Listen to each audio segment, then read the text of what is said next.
নাই।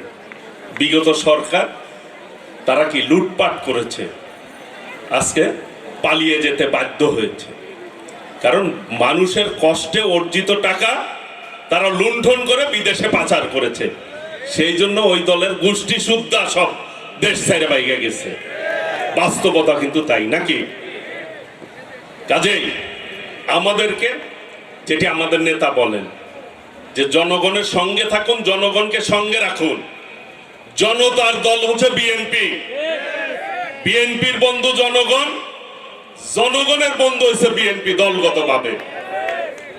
কাজেই অনেকেই অনেক রকম কথা বলে ইদানিং বলতে চায়, বিএনপিকে আন্দোলনের বিভিন্ন হুমকি দামকি দিতে চায়।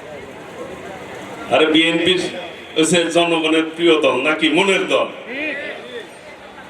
কাজেই যারা বিএনপির বিরুদ্ধে ষড়যন্ত্র করবে তারাই জনগণ থেকে বিচ্ছিন্ন হয়ে যাবে।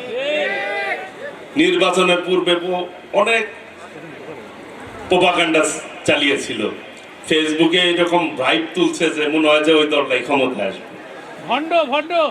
গ্রামে গঞ্জে যে বেস্তের টিকিট বিক্রি করে বেড়াইছে, কি মানুষ তাদেরকে প্রত্যাখ্যান করেছে।